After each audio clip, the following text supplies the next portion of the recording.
إن الحمد لله نحمده ونستعينه ونستغفره ونعوذ بالله من شرور أنفسنا ومن سيئات أعمالنا من يهده الله فلا مضل له ومن يضلل فلا هادي له أشهد أن لا إله إلا الله وحده لا شريك له وأشهد أن محمدا عبده ورسوله لا نبي بعده أما بعد فيا عباد الله أوصيكم ونفسي بتقوى الله فقد فاز المتقون قال الله تعالى في القرآن العظيم أعوذ بالله من الشيطان الرجيم يا أيها الذين آمنوا اتقوا الله وقولوا قولا سديدا يصلح لكم أعمالكم ويغفر لكم ذنوبكم ومن يطع الله ورسوله فقد فاز فوزا عظيما صدق الله العظيم.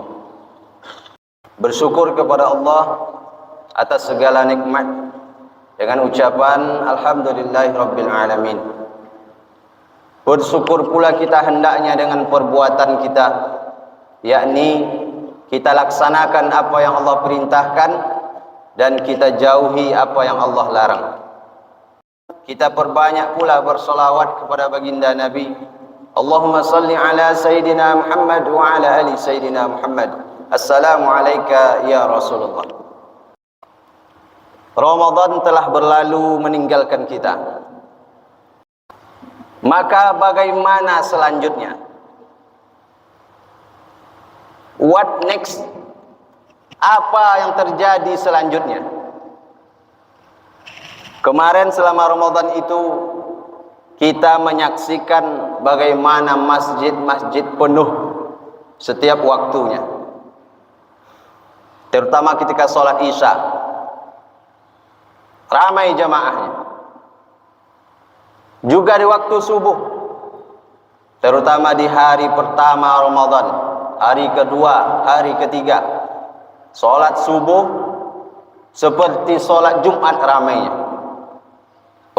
Pemandangan yang luar biasa, tidak seperti biasanya. Kita pula selalu mendengarkan lantunan Al-Quran dibacakan di masjid-masjid, di musola-musola. Di berbagai tempat pula kita saksikan orang banyak bersedekah. Tak hanya di masjid, tapi di jalan-jalan juga. Mereka saling berbagi dengan saudara-saudaranya. Sungguh luar biasa semangat kita dalam beribadah ketika bulan suci Ramadan.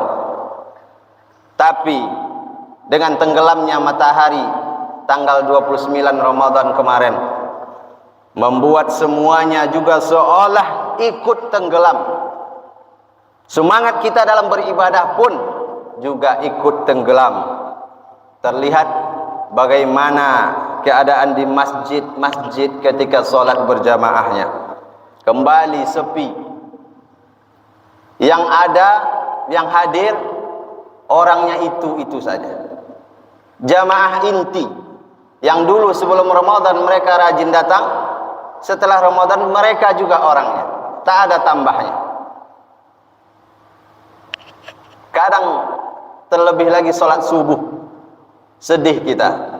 Di berbagai tempat hanya 2, 3, 4 orang saja. Lalu tempat-tempat maksiat yang dulunya ditutup selama Ramadan mulai dibuka kembali. Bahkan mulai dari tanggal 1 Syawal itu, tempat-tempat maksiat itu mulai ramai dikunjungi orang-orang yang kemarin ketika Ramadan mereka memakmurkan masjid. Yang ketika Ramadan kemarin mereka membaca Al-Quran. Aneh memang, tapi begitulah yang terjadi setiap tahunnya. Setiap selesai Ramadan, hal yang sama terulang kembali. Kenapa ini bisa terjadi?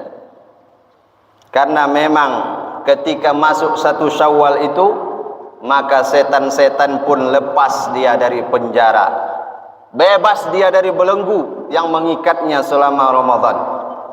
Mereka pun mulai kembali melakukan aktivitasnya seperti biasa, menggoda manusia supaya mereka lalai dari mengingat Allah. Karena dulu ketika iblis diusir oleh Allah dari surga, dia telah bersumpah, la uzayyinanna lahum fil ardi wa la ughwiyannahum ajma'in. Aku pasti akan jadikan kejahatan terasa indah bagi mereka dan aku akan menyesatkan mereka semuanya. Iblis berjanji akan membuat kemaksiatan itu tampak indah, mempesona, dan membuat kebaikan, ketaatan tampak berat dan sulit untuk dikerjakan, sehingga manusia sulit untuk diajak menuju kepada Allah setelah selesai Ramadan.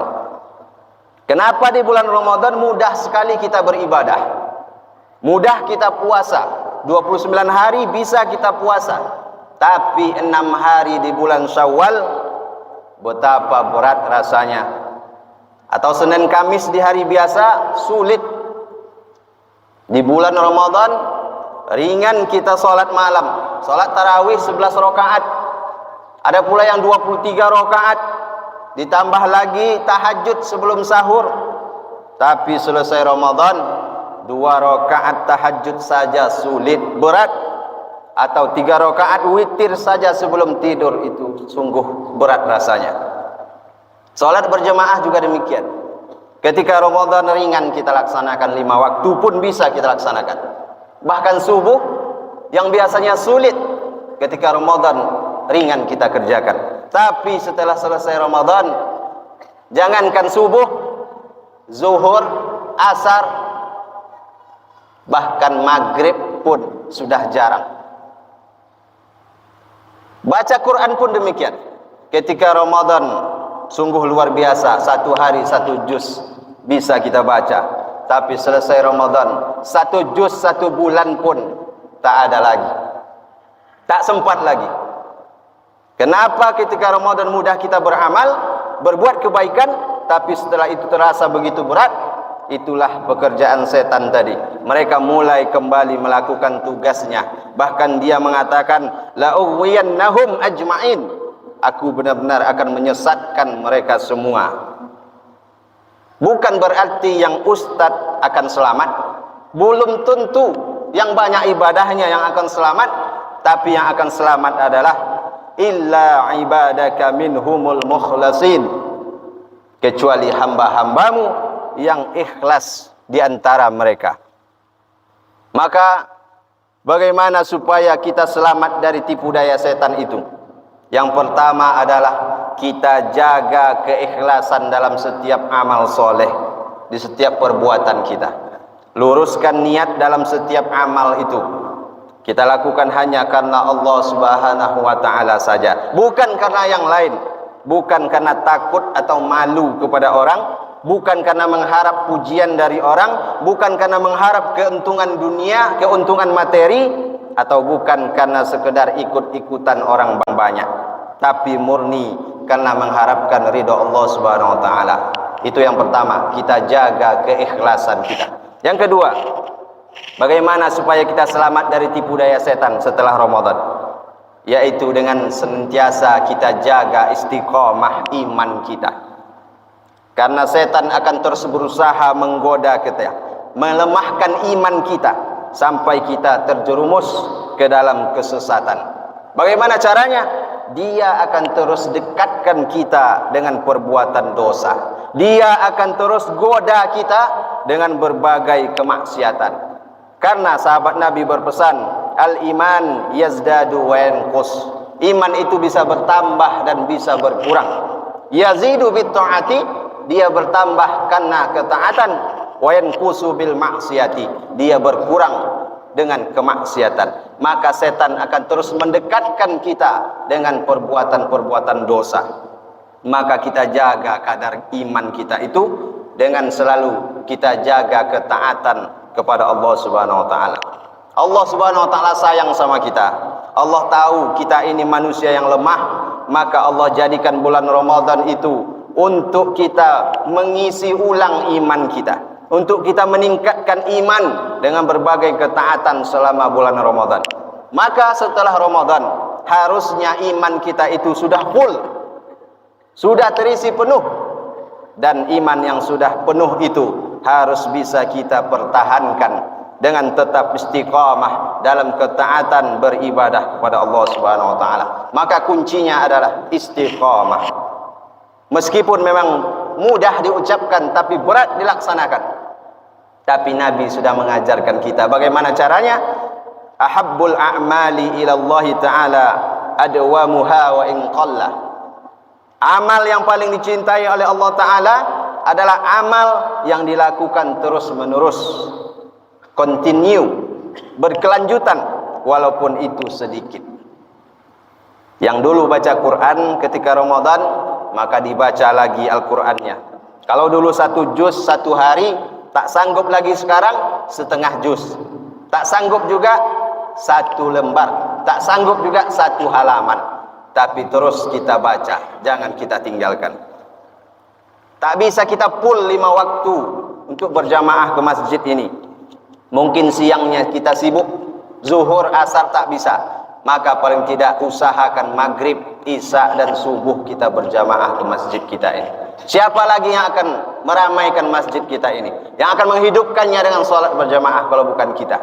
Masjid sudah kita bangun besar, luas.